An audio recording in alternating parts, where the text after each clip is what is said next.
1996 கண்ட கனவு 2026 தான் நனவாயிருக்கு. பெண்களுக்கு வந்து நாடாளுமன்றங்களையும் மாநில சட்டமன்றங்களையும் 33% இடஒதுக்கீடு அளிக்கக்கூடிய சட்டம் நாரி சக்தி வந்தன் அதிநியம் அப்படிங்கிற 106வது அரசியலமைப்பு திருத்த சட்டம் ஏப்ரல் 16, 2026 நடைமுறைக்கு வரதா மத்திய அரசு அறிவிச்சிருக்காங்க.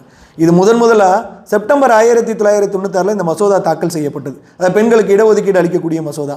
அதுக்கப்புறம் பல முறை தாக்கல் செய்யப்பட்டு பல முறை காலாவதியாகி கடைசியாக 2026 நடைமுறைக்கு வந்திருக்குது. இப்போ இந்த சட்டத்துக்கு வந்து செப்டம்பர் 2023 குடியரசுத் தலைவர் ஒப்புதல் கொடுத்துட்டார். அதாவது செப்டம்பர் 2023 உங்களுக்கு பாராளுமன்றங்களில் நிறைவேற்றப்பட்டு 28 செப்டம்பர் 2023 குடியரசுத் தலைவர் ஒப்புதல் கொடுத்துட்டார். அப்போ என்ன சொன்னாங்க அப்படின்னா 2027 மக்கள் தொகை கணக்கெடுப்பு அடிப்படையிலான தொகுதி மறுவரையறை செஞ்ச பிறகு 2034 நடைமுறைக்கு வரும்னு சொன்னாங்க.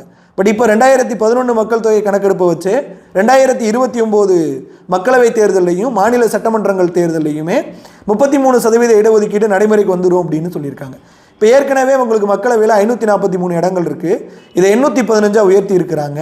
இந்த 815 3ல் 1 பங்கு எடுத்தோம் அப்படின்னா 272 சீட்டு. இந்த 272 சீட்டு வந்து பெண்களுக்கு கொடுக்க போகிறோம் அப்படின்னு சொல்லியிருக்காங்க. தட் மீன்ஸ் இந்த 815 33% எடுத்தீங்கன்னா 272 சீட்டு வரும். இந்த 272க்குள்ளேயே பட்டியலின பெண்கள் மற்றும் பழங்குடியின பெண்களுக்கான உள் இடஒதுக்கீடு வந்துடும் அப்படின்னு சொல்லியிருக்காங்க.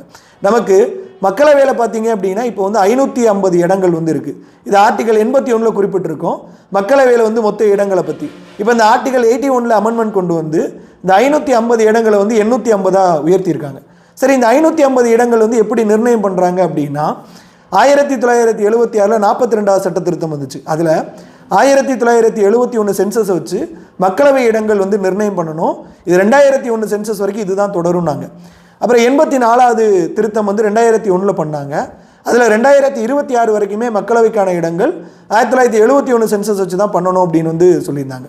இப்போ இந்த ரிசர்வேஷனில் பார்த்தீங்க அப்படின்னா ரிசர்வேஷன் வந்து பெண்களுக்கான இடஒதுக்கீடு 15 வருஷத்துக்கு தான் செல்லும். அதுக்கப்புறம் எக்ஸ்டெண்ட் தான் பண்ணணும். ரெண்டாவது, ஓபிசி உமன்ஸ்க்கான தனியான ரிசர்வேஷன் எதுவும் கிடையாது. எஸ்சி எஸ்டி உமன்ஸ்க்கு வந்து தனியாக ரிசர்வேஷன் இருக்குது. ஓபிசி உமன்ஸ்க்கு தனியாக ரிசர்வேஷன் கிடையாது. இதில் சில ஆர்டிகளை இன்சர்ட் பண்ணியிருக்காங்க, சில ஆர்டிகளை அமெண்ட்மெண்ட் பண்ணியிருக்காங்க. 330A மக்களவையில் பெண்களுக்கான இடஒதுக்கீடு, 332A மாநில சட்டமன்றங்களில் பெண்களுக்கான இடஒதுக்கீடு, 239AA டெல்லி தேசிய தலைநகர பிரதேசம் இருக்குல்ல அதில் பெண்களுக்கான இடஒதுக்கீடு, இதில் திருத்தம் பண்ணாங்க. அப்புறம் 334A அப்படிங்கிறத கொண்டு வந்தாங்க. இது என்ன அப்படின்னா இந்த ரிசர்வேஷன் இருக்குல்ல இது வந்து முறையாக மக்கள் தொகை கணக்கெடுப்பு எடுத்து அதுக்கப்புறம் டீலிமிட்டேஷன் பண்ணதுக்கப்புறம் தான் நடைமுறைக்கு வரும் அப்படின்னு சொல்லியிருக்காங்க. நன்றி.